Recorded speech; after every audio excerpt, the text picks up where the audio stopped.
Our favorite salt and pepper shyster is none other than the scholarly Reza Aslan. The limelight on this learned man became brighter and his book became a bestseller after an interview that went viral showed him being unfairly grilled by a Fox News reporter. She asked why a Muslim would want to write about Jesus.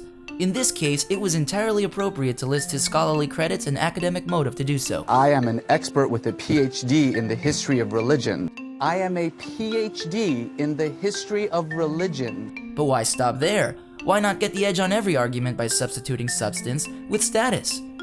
That's why Reza uses Regressive's appeal to authority, and whether his credentials are from identity politics or academia, he can be pretty flexible with them. I'm in a better position to sort of make judgments. I write books about what's going on in the Muslim world because I have an expertise in what's going on in the Muslim world. A real expertise in what religion is. An expert. And I will just say one more thing, just because this is me as a religion scholar. Now, as a historian, as a public intellectual, as an Iranian and as an American, as a scholar, as a historian, a scholar who just happens to be a Muslim. Hold on, I have to respond to that as the Islamic scholar, as the person with a PhD in Islam in this conversation. My degree is not in Islam, it's in religions. Well, we can argue about credentials all day. I don't think that serves the viewers. Pulling scholastic or minority rank isn't Reza's only trick. He's also the sweetheart to lefty media outlets like the Huffington Post, Salon.com, and The Daily Show. He's also gotten chummy with many famous personas like Rainn Wilson and Oprah. He even got his own writing-themed TV show. Reza has a sort of neoteny in his small frame, high pitch, and wide eyes that puts people at ease.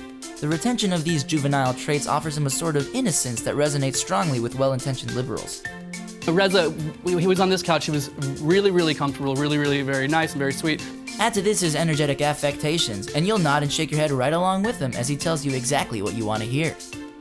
What's great about Reza is that he easily obfuscates the messages of vocal ex-Muslims and Muslim reformers due to the public's wishful thinking. Their overwhelming say-it-ain't-so desire when it comes to realities about Islam makes Reza a welcome fib. So when Somali refugee Ayaan Hirsi Ali brings serious issues about Islam to the table, Jon Stewart can undercut and disrespect her message after sharing in a laugh with our favorite brown Boy Scout. In another compelling interview, he said this about FGM. That's not an Islamic problem, it's an African problem. This is highly improbable. It seems Reza has a very odd relationship with data. As other sources have confirmed, the UNICEF study he cites has insufficient information on countries outside of Africa because non-African countries with large Muslim populations gave unreliable information or did not allow the study to be conducted, not because those numbers were zero. Quite the opposite, in fact. The ubiquity of the act in question in countries counted out are what some people might consider as being of critical importance. Whatever, all this context is superfluous. Good thing he omitted it. Our regressive customers only seem to care about identity politics and how many minority cards a person holds. So what does a Pakistani-born ex-Muslim young woman have to say about Reza? It's this kind of sort of disingenuous hedging around issues and redefining things and using information selectively that's just so slimy. Ouch. Okay, how about a brown-skinned Lebanese-born Canadian Jew atheist Arabic evolutionary scientist, huh? What's his take? So I don't know in Reza's case whether he truly believes the endless tsunami of nonsense that he produces, or whether it's just a duplicitous attempt.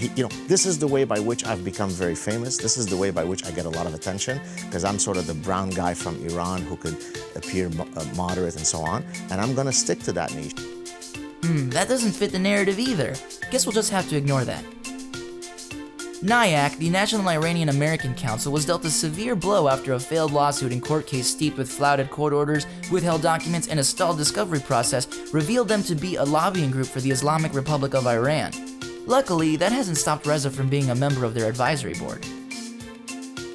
Reza has a litany of political correctness-sponsored ad hominems to launch at critics, accusing them of the classics like bigotry, xenophobia, and of course, Islamophobia, something he's accused even other Muslims of having. All these detractors really get in the way of sharing his wisdom more freely.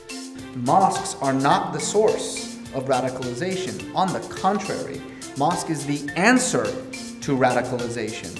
All radicalization, whether it's happened here in the US or in Europe, has happened outside of the mosque.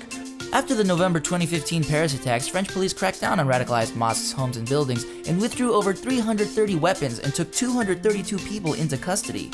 France's interior minister said they seized 1/3 the quantity of war-grade weapons in 15 days that are normally seized in an entire year.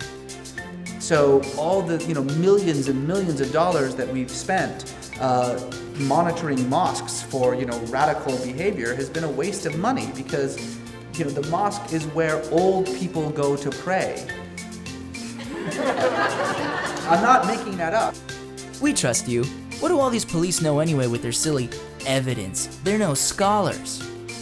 Our boy Reza goes above and beyond mere fallacy. His is a brand of sophistry. Whereas terrorists damage bodies and buildings, people like Reza damage minds and the public dialogue.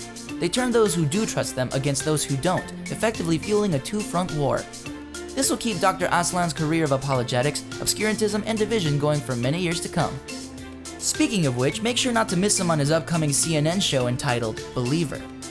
As long as he laughs, prances, and dances, the eager public will have no reason to remove their rose-colored glasses. And that's a good thing, because if you can see the bullshit, you can ignore the bullshit.